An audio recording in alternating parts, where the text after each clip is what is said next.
Hello, solo one today. Thank you ever so much for joining. Um, just wanted to let you guys know as well. We are trying to put this pod that you can see and the one before. We are trying to put it on Spotify, Apple Music, Google Play, and others. We're just waiting for them to give us the go ahead and say, yeah, fan dabby dozy, you can now start uploading. But what we wanted to do, and as you can see, it's just me today. Ryan went on a bit of a drinking last night with Dan. Happy birthday to you. I hope you had a good one. Ryan said that he was up pretty late and the bed got broke. I don't want to know why. But happy birthday to you. It's a solo one today, but I've got a few bits and pieces I would like to talk about in this pod. I would like to talk a little bit about the Reading game, a bit about what's happened. As we can all see, there was a bit of a interview afterwards with Baldock. I would like to go through some of the comments that Bowen said as well. And just to tip off, I just want to talk a little bit about the Arsenal game of it as well, and then what we can expect from this week and from the pod that you guys will be listening to on Tuesday. We're going to be recording it Monday for you guys listening to it Tuesday for the game on Wednesday. So yeah, let's get cracking, shall we? So what I did with this game and what I want to try and do is a little bit more, try and go a little bit more in depth with more of the games that we can see. If we don't see it, we'll just have a little generalised chat about it. So this one's a little bit about, I watched the game because of iFollow. I think everyone did. And I wanted to break down the halves of what I saw. I wrote down notes as well on here and sort of go through what I feel like. And then what I would like you guys to do is I want to try and make this as more interactive as I possibly can, is I would like you guys to write in the comment section of the YouTube video or tweet me. Please go and follow me on Twitter as well, and go and put as much as your comments you can towards that as well. And we just want to get as much interaction as we can from you guys so that we can just then have more of an open conversation. One of the conversations we had with Ryan as well, who does the pod with me, is during the summer break, we're going to start using YouTube to go live. Um, we're going to do it a few nights, maybe a few nights a week, and go live. And what we would like to do is get you guys to come on board as well. We're going to have some guests, some people that are Reading fans I want to get on as well. I want to get as many people as we possibly can to come on, have a chat, talk about Reading, talk about football, talk about sports, talk whatever you would like to about. A bit of wrestling. See, I saw a bit of wrestling was on last night. Some good stuff I'm hearing. I need to go and check that out. I see some good stuff tonight with wrestling as well, with Extreme Rules. So it's going well. So let's discuss the first half. Let's talk about the first 15 minutes. Not very good, was it? Conceded 2 goals, 2 very sloppy goals, 2 very poor defensive goals. Burton and Armstrong. Armstrong's known for smashing it outside the box for a goal. So to Reading, if they didn't close him down quick enough, I saw a stat that Blackburn tweeted out after the game where he's got the 4th highest amount of goals in all top 4 divisions, including the Premier League, from goals from outside the box. If I was Reading and I knew those sort of things going into it, you would have probably gone into that. Very poor defensively for it. Swiss free kick. Whoa. What a free kick that was to try and get. We weren't playing that well. We had a little bit of spells going into that free kick. They were doing really well. But Swiss free kick really topped it off to be something as in the ignition for us to sort of go forward and try and push on and try and get that goal to try and move forward. I thought Ulissi at one point during that game as well was controlling the midfield. He was meant to be a right winger, but the majority of the time he was turning up as a cam, turning up just behind the strikers as well. Mite and Puskas looked like they were just the 2 front strikers. And I thought I saw a lot of fans that weren't happy before the game. You'll probably see from the tweets that I put out as well from the Gobcast. I wasn't very happy with the team playing players that just don't care. He dropped Osso for Gunter. Don't understand that at all.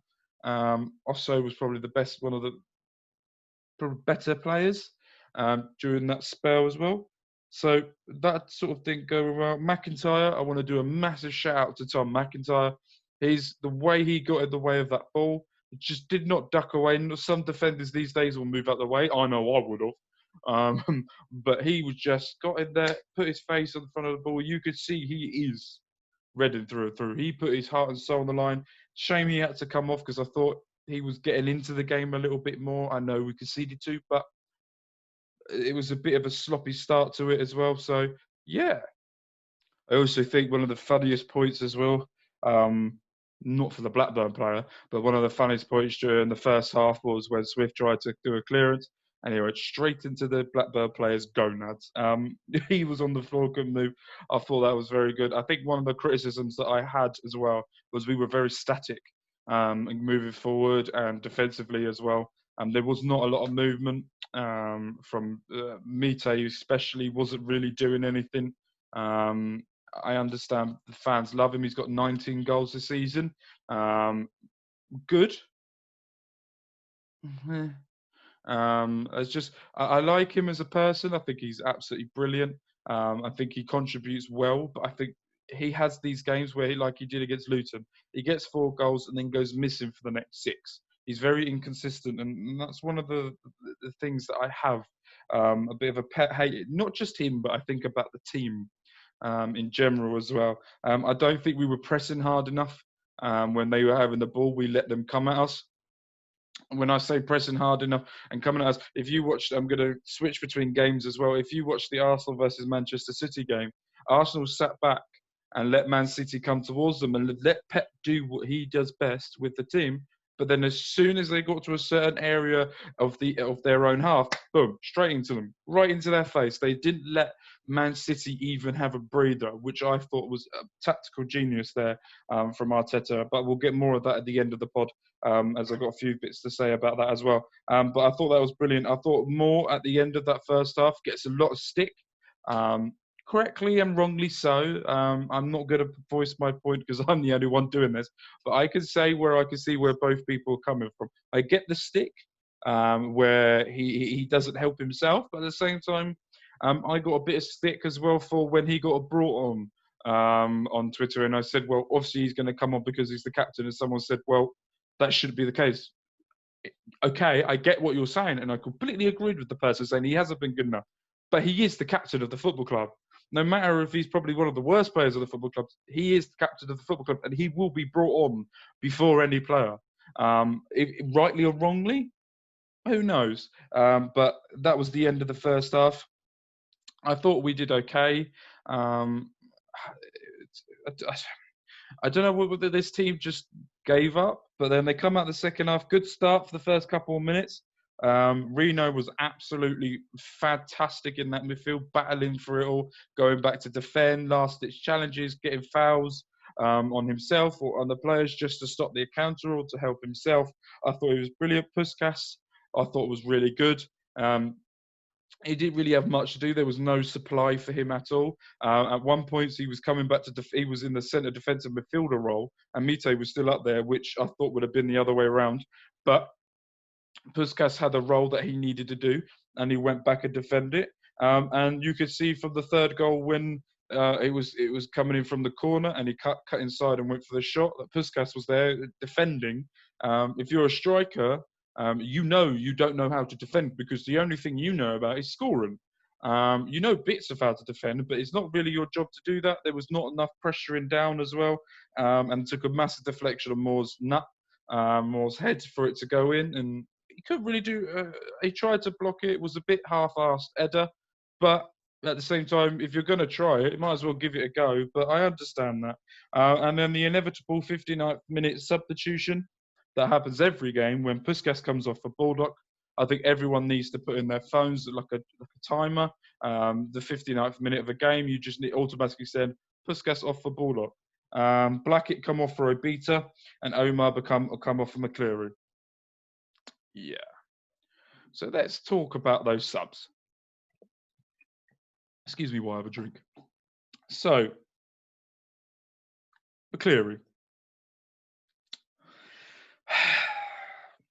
If you know me, you know the I wouldn't say hatred because that's quite a strong word, but the disapproval I have of McCleary. I think he is completely past his prime. I don't think he actually had a prime, but he was completely past anything that he could actually do anymore. He's at a point now where he's a League Two footballer. he's nowhere near championship. He definitely proved that when he come on the pitch.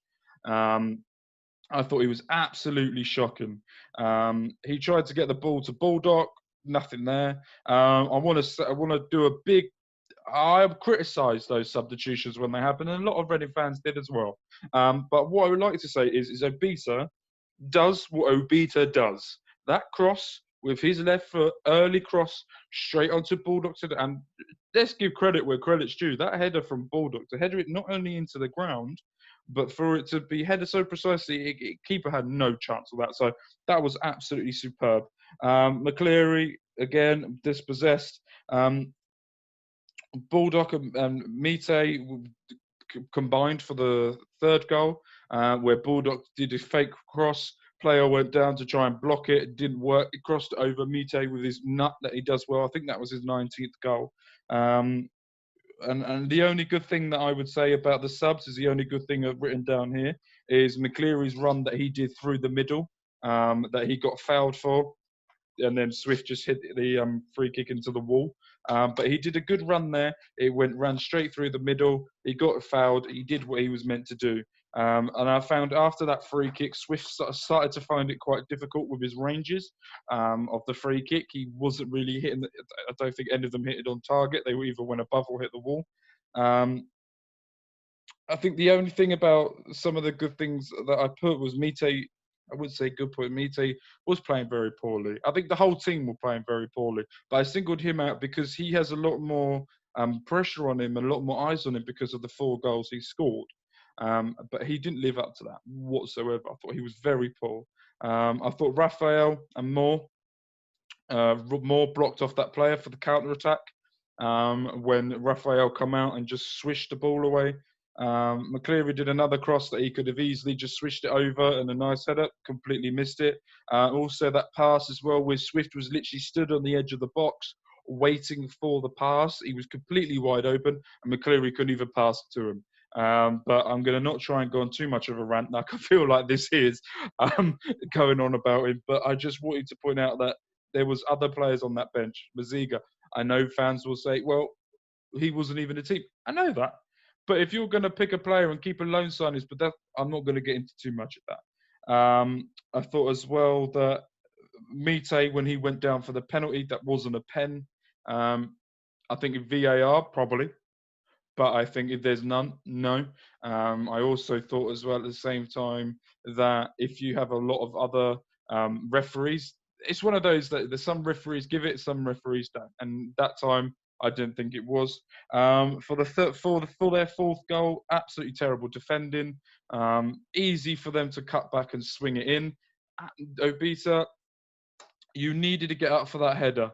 I thought it was awful defending there, and that was one of the things that I thought as well. And near the end of the game as well, there was a free kick from Ulissi who swung it into the back post for Osso, who headed it back on the ground.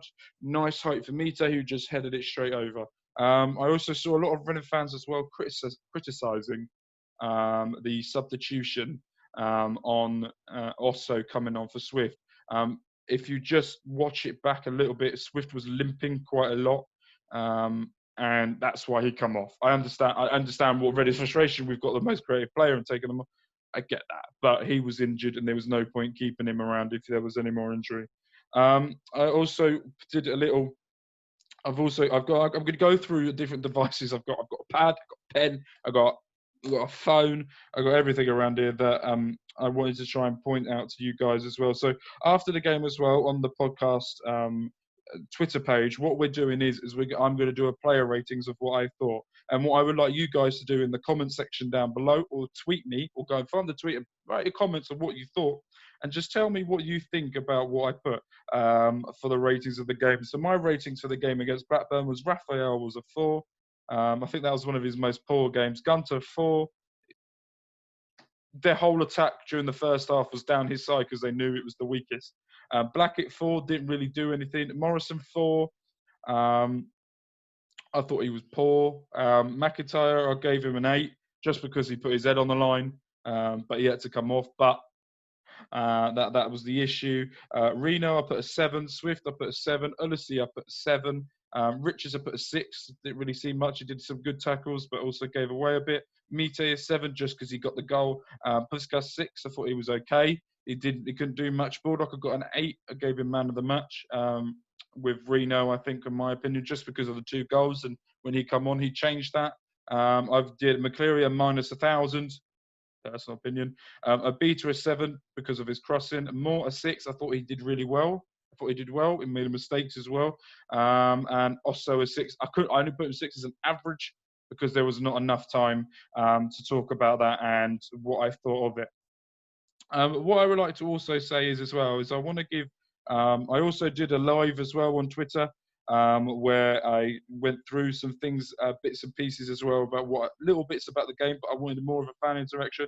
But I want to give a shout out to I think his name's Simone Pickup. His at is Sim from Bucks on Twitter. And what he put he put on Twitter a table. So this table here, I don't know whether you guys can see that or not.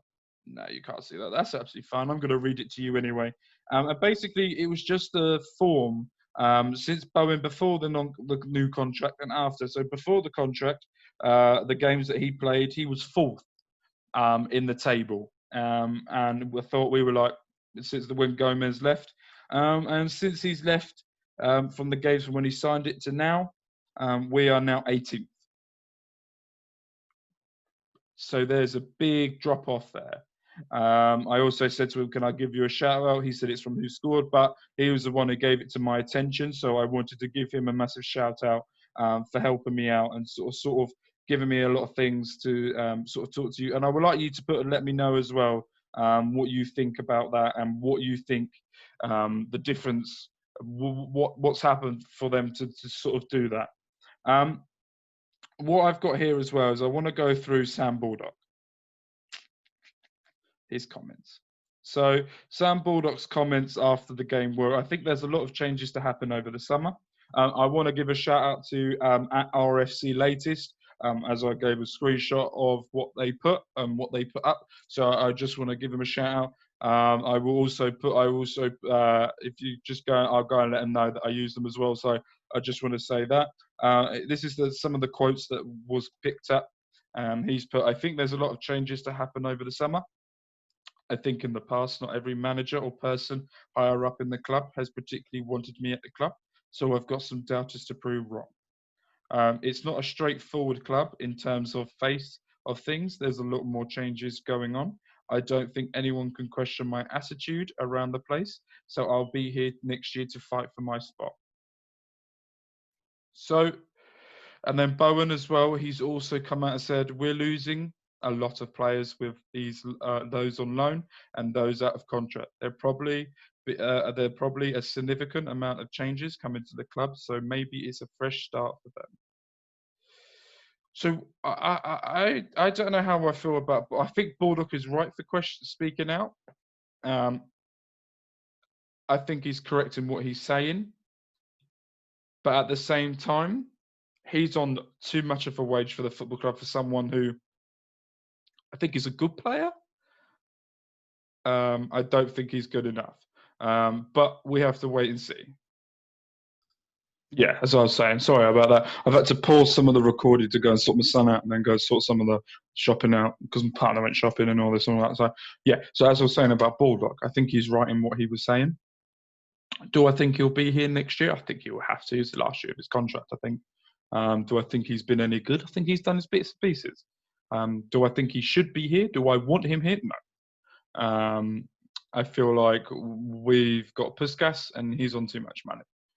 If we're going to partner Puskas, we need someone who's a bit younger and a bit less expensive. And I've heard we're after that Sporting Lisbon Mendes, very highly rated in my opinion. I think he's one of the brilliant youth prospects they've got in Portugal at the moment. Sporting Lisbon, Porto and Benfica, they always have a high proportion, a number of players that people want because of just how good their academy is.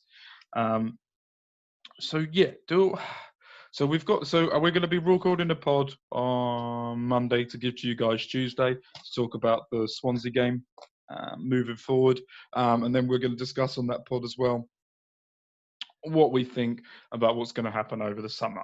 We might do a little bit of that, but we're basically going to aim for the Swansea game, because when the Swansea game's finished, we're going to do a review of the game. And then after that, we're then going to go and sit down and talk about what we think should be the transfer targets, what we think we should be going moving forward, and where we should be going as a club. I think I saw a lot of people that think we should be fighting for promotion next season. Yes and no, but that's for another story, I think. Also, just a little side note. My thoughts go out to that person, incident at Thorpe Park yesterday. I did a tweet about it saying it just shouldn't happen. There should be two things that people need to work out now: is how did a knife get through, and secondly, why are you going to amusement parks to stab? There's kids there. I think it's immoral. If these kids are young, the parents need to be looked at.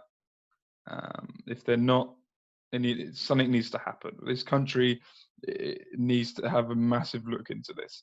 I also want to talk a little bit about the Arsenal game. As this is the Gobcast, we are talking about all sports as well. So there's little things that pop up that I see. I'm also going to be watching, this is Sunday, I'm recording this. So I'm going to be watching the Formula One, hoping for good old Lewis to carry on his winning ways, and also seeing a little bit of the Lando Norris extreme. I do love a bit of him at the moment. He has made me laugh, and some of the videos he's in, but he's also absolutely superb driver. I think he's absolutely brilliant. Arsenal's game. What a tactical genius Mikel Arteta was.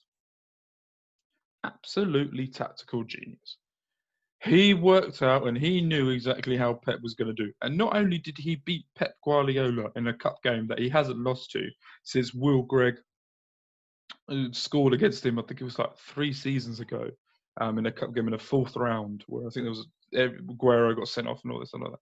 Not only that, but he also beat Jurgen Klopp 3 days before. Arsenal haven't beaten a top 4 team, I think, away or at home in about 4 years, 5 years. And then it was still going back all the way back to Arsene Wenger days. The reason why I keep telling is because I've just eaten a donut. It's really nice, and now I want more, but I can't because I'm on a diet. I thought it was absolute tactical genius. I thought the way he set his team out, I think the drinks break just before the second goal was a brilliant. You could see that he just drilled into a team, you have to get a goal now. And you have to get it. And that poor pass on Kieran Tierney, the left foot, just little dink over the top and through to Aubameyang was absolutely superb. And I want to do 2 shout-outs as well. David Luiz, he gets a lot of stick, and rightly so. And he did do very well majority of the season, but he played superb. He played the perfect way to play a centre-back in that game. And also at the same time, I think as well that was Martinez. Reading fans, we look at each other every day and we go, how did we get him? For the quality of player he is, he's absolutely superb, and he played such a good role. And that diving down to, I think it was his left to stop Mahrez cutting in and scoring. I think that one has saved it, and just everything just helped. It was brilliant. I think the whole team performance. I'm looking forward to seeing what happens today. I think it's Man United versus Chelsea, and the VAR boys versus against the Chelsea boys. I think Bruno Fernandes will probably steal the show again. I think Pogba, if he's playing, will probably as well. But I think Chelsea might win it as well, because Lampard has done wonders with that team, and I think he deserves a lot more praise and a lot more than what he gets from what he got. And you could just see by the signings what he's going for and where he's going with it. So I think it was superb. Right, it's the end of the pod. Thank you ever so much for joining. Shout out to Ryan, who I spoke to about 5 minutes before I started recording this. He was still a bit drunk when he was looking through it. So they had a good night. Big shout out to a lot of people on the Twitter group that I'm on as well. I just want to do a little shout out to them because they've been very helpful to myself, and especially Gareth. I want to just give a shout out to Adam Jones as well, who sort of helps me out. There's a lot of people on here as well. That Ollie, he does all the good stats that are on there as well. So I want to give him a shout out. So I just want to say a shout out. Hopefully, we'll get Adam on in the future. He's a brilliant mind. We have conflicting views on certain things, so it's quite fun to sit down with someone and sort of have a chat with. But write in the comments any questions you want us to answer. Give us a tweet as well. Anyone else that was, I also did as well on Twitter just before I leave as well. Guess the score if anyone got it right. I would give them a shout out. No one guessed 4-3, surprisingly. So that's all good, right? Thank you ever so much for joining. I know this is a short one, but this was just because I'm solo and I've never done this before, so this is a bit of fun. Hope you guys have a lovely evening, and we will see you Tuesday for the preview to the Swansea game. Peace.